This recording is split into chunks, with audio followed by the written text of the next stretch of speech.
नमस्कार दोस्तों। क्या तारे आपकी जिंदगी कंट्रोल करते हैं या आप तारों को कंट्रोल कर सकते हैं?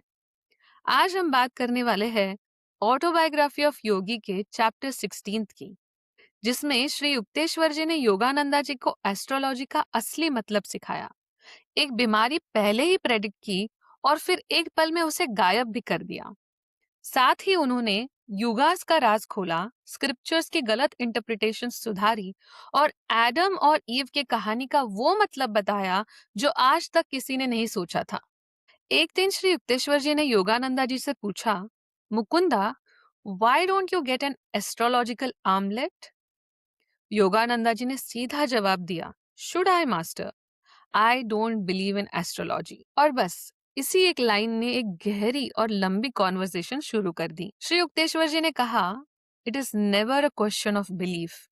The only scientific attitude one can take on any subject is whether it is true. Gravity Newton से पहले भी काम करती थी। कॉस्मोस इतना केओटिक नहीं है कि उसके लॉज सिर्फ तब काम करें जब इंसान उन पर बिलीव करे। फिर उन्होंने एस्ट्रोलॉजी के बारे में ऐसा कुछ समझाया, वो सुन के योगानंदा जी का पूरा पर्सपेक्टिव बदल गया। युक्तेश्वर जी ने कहा, कुछ मायावी लोगों ने इस विद्या को बदनाम कर दिया।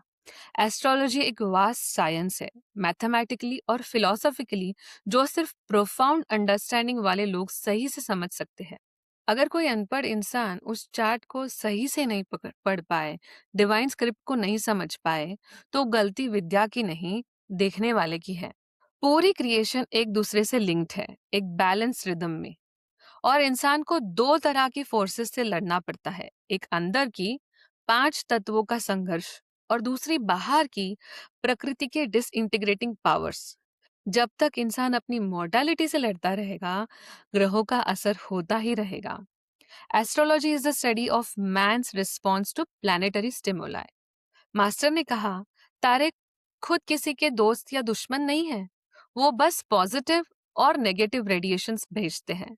और ये रेडिएशंस कुछ नया नहीं करते, वो सिर्फ उन कॉज इफेक्ट इक्विलिब्रियम्स के लिए एक लॉफुल चैनल बनते हैं जो इंसान ने खुद अपने पास एक्शन से सेट किए हैं। और फिर एक प्रोफाउंड बात, एक बच्चा उसी दिन और उसी घड़ी जन्म लेता है जब सेलेस्टियल रेस उसके इंडिविजुअल कर्मा के साथ मैथमेटिकल हार्मनी में होती है।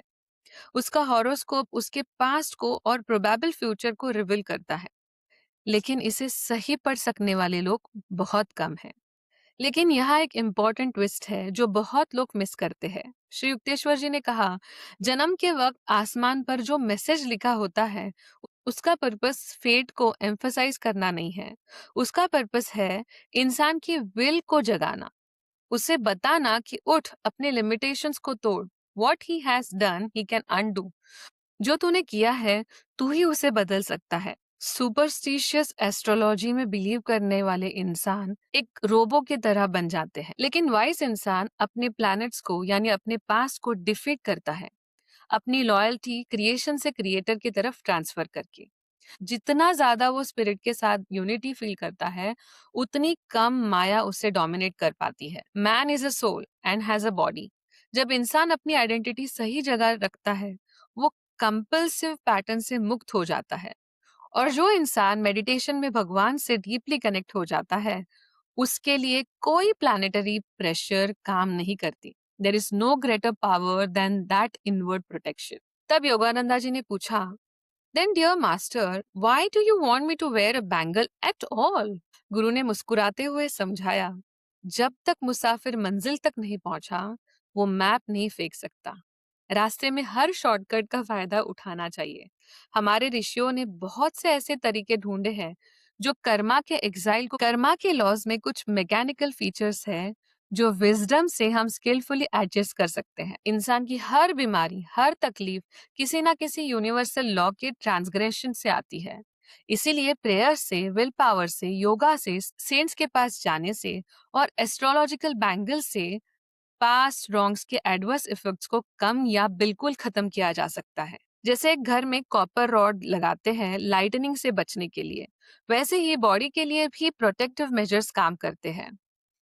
योगिस ने डिस्कवर किया है कि प्योर मेटल्स एक एस्ट्रल लाइट एमिट करते हैं जो प्लैनेट्स के नेगेटिव पुल्स को काउंटर एक्ट करती है। और सिर्फ मेटल्स ही नहीं, प्लांट्स और सबसे इफेक्टिव 2 कैरेट्स या उससे ज्यादा के फ्लॉलेस ज्वेल्स, लेकिन एक इंपॉर्टेंट कंडीशन, सही वेट होना चाहिए और स्किन के डायरेक्टली कांटेक्ट में होनी चाहिए। श्री युक्तेश्वर जी ने कहा, जनरल पर्पसेस के लिए गोल्ड, सिल्वर और कॉपर की आमलेट ठीक है, लेकिन एक साइंटिफिक पर्पस के लिए सिल्वर और लेड को ब्लेंड करके बनाओ। Scientific purpose? योगानंदा जी ने पूछा।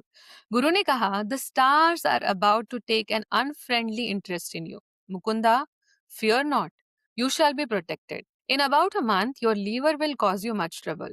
The illness is scheduled to last for 6 months, but your use of an astrological amulet will shorten the period to 24 days.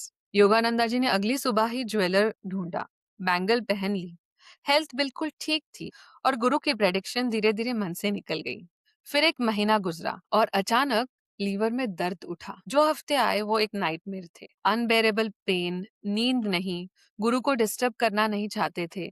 सोचा अकेले ही झेलेंगे, लेकिन 23 दिन के बाद हिम्मत ने जवाब दे दिया और वो बनारस निकल पड़े जहाँ गुरु थे। वहां पहुंचते ही श्री युक्तेश्वर जी ने बहुत प्यार से उनका स्वागत किया, लेकिन प्राइवेट में बात करने का कोई मौका नहीं दिया। पूरा दिन डिवोटीज आते रहे दर्शन के लिए। बीमार योगानंदा जी कोने में बैठे रहे, नेग्लेक्टेड, तकलीफ में।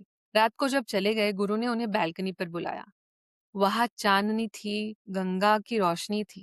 श्री युक्तेश्वर जी ने बिना कुछ पूछे कहा, you must have come about your liver disorder. Let me see, you have been ailing for 24 days, haven't you? Yes sir, Yogananda ji ने बहुत दर्द भरी आवाज में कहा। Please do the stomach exercise that I have taught you. Yogananda ji ने हल्के से प्रोटेस्ट किया, इतने दर्द में एक्सरसाइज? फिर भी कोशिश की और तब गुरु ने एक लाइन कही जिससे पूरी सिचुएशन बदल गई। और क्या थी वो line? You say you have pain, I say you have none, how can such contradictions exist? और वो दर्द जो हफ्ते भर से योगानंदा जी को सोने नहीं दे रहा था, एक पल में जैसे था ही नहीं, बिल्कुल गायब।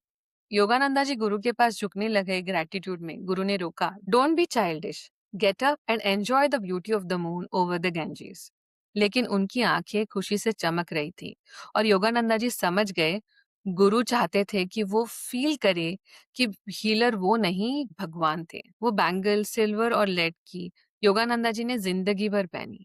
एक यादगार उस दिन की जब उन्होंने फिर से रियलाइज किया कि वो एक सुपर ह्यूमन पर्सोनेज के साथ जी रहे हैं। यहाँ योगानंदा जी अपने चाइल्डहुड का एक और किस्सा शेयर करते हैं।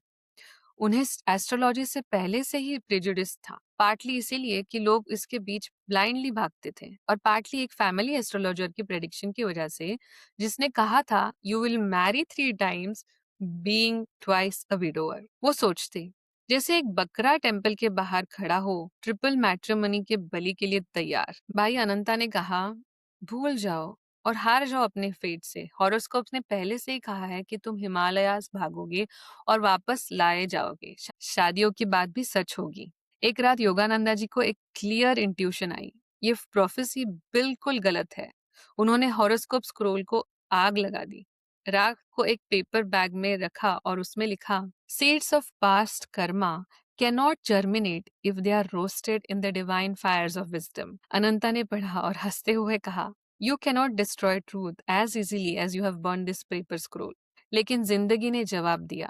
3 बार फैमिली ने रिश्ता लाने की कोशिश की और तीनों बार योगानंदा जी ने मना कर दिया, क्योंकि उनका भगवान के साथ प्यार और उनका रिश्ता एस्ट्रोलॉजिकल प्रेडिक्शन से ज्यादा अटूट था। श्री युक्तेश्वर जी की एक लाइन उन्हें हमेशा याद आती, the deeper the self realisation of a man, the more he influences the whole universe by subtle spiritual vibrations and the less he himself is affected by the phenomenal flux। Yogananda ji ने कभी कभी खुद ही astrologers को challenge किया अपने worst planetary period choose करने को, और फिर वो काम कर दिखाते हैं।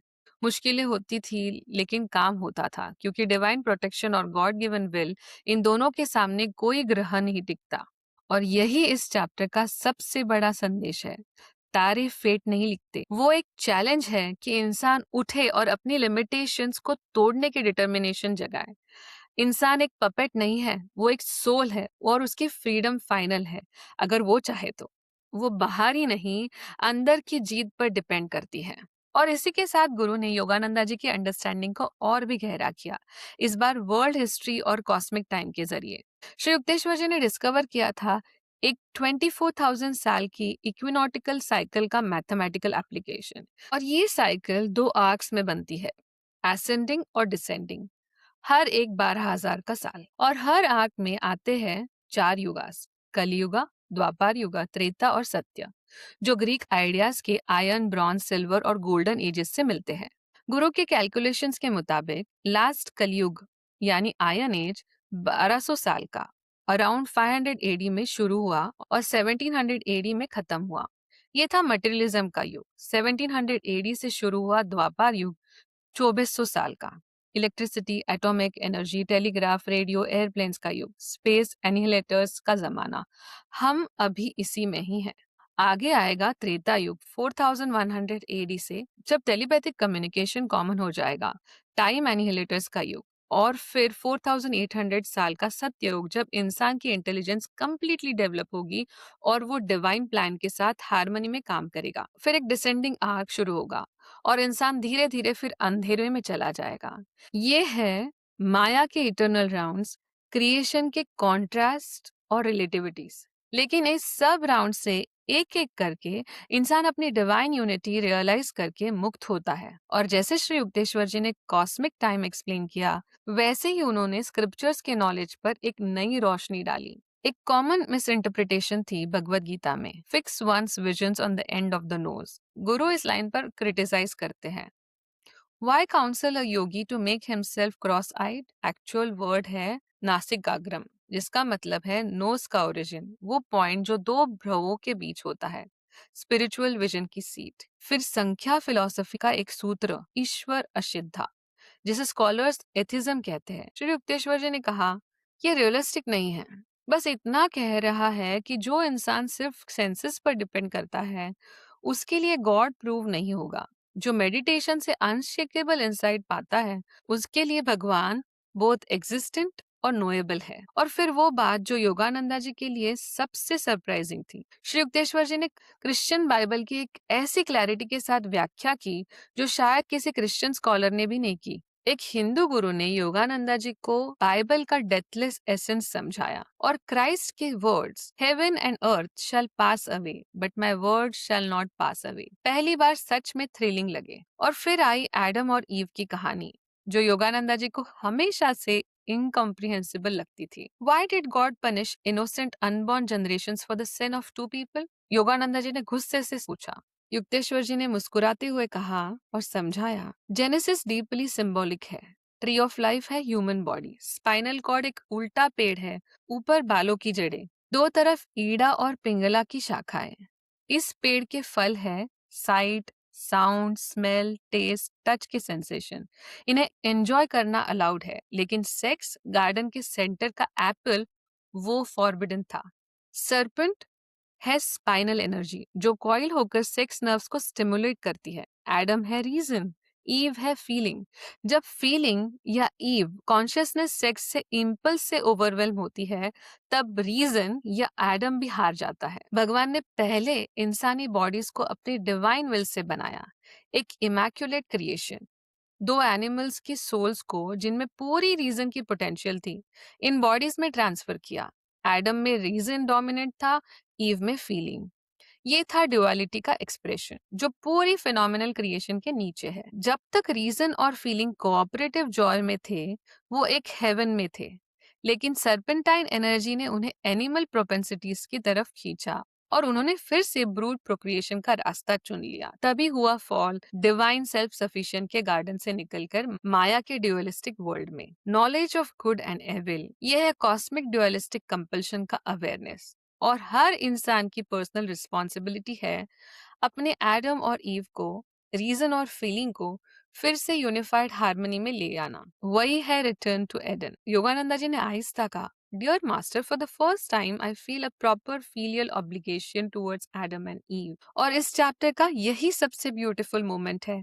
एक गुरु जो इतनी वास्टनेस को इतनी सिंप्लिसिटी से समझा देता है कि एक यंग स्टूडेंट को पहली बार अपने पूरे ह्यूमन हेरिटेज का एहसास होता है। तो क्या है इस चैप्टर के की टेकअवेज? फर्स्ट, एस्ट्रोलॉजी एक साइंस है, सुपरस्टिशन नहीं। लेकिन इसका असली पर्पस फेट दिखाना नहीं, विल जगाना है। सेकंड, हम द्वापर युग में हैं, टेक्नोलॉजी और एक्सपेंशन का युग, लेकिन सतयुग की तरफ बढ़ते हुए। थर्ड, स्क्रिप्चर्स में डेप्थ है जो लिटरल रीडिंग से कभी नहीं मिलती, सिर्फ इंट्यूटिव विजडम से मिलती है। फोर्थ, एडम और ईव की कहानी सिर्फ एक मॉरल टेल नहीं, ये हर एक इंसान के अंदर रीजन और फीलिंग के संघर्ष की कहानी है। फिफ्थ और सबसे बड़ी बात, कोई भी प्लानिटरी फोर्स उस इंसान को नहीं रोक सकती जो क्रिएटर से डायरेक्टली कनेक्टेड है। अगर चैप्टर 16 की ये जर्नी आपको इंस्पायरिंग लगी तो वीडियो को जरूर लाइक करो, शेयर करो और चैनल सब्सक्राइब करो for more wisdom from autobiography of Yogi. Comments में मुझे जरूर बताओ, क्या आप मानते हैं कि इंसान अपनी डेस्टिनी खुद लिखता है या कुछ चीजें पहले से ही तय होती हैं? मैं हूँ प्रियंका और आप देख रहे थे द अवेकनिंग ट्रेल, जहां हम टाइमलेस विजडम को डिकोड करने की कोशिश कर रहे हैं, logically and lovingly, because beyond the veil the trail begins. मिलते हैं अगले हफ्ते एक नए चैप्टर के साथ। Until then, take care.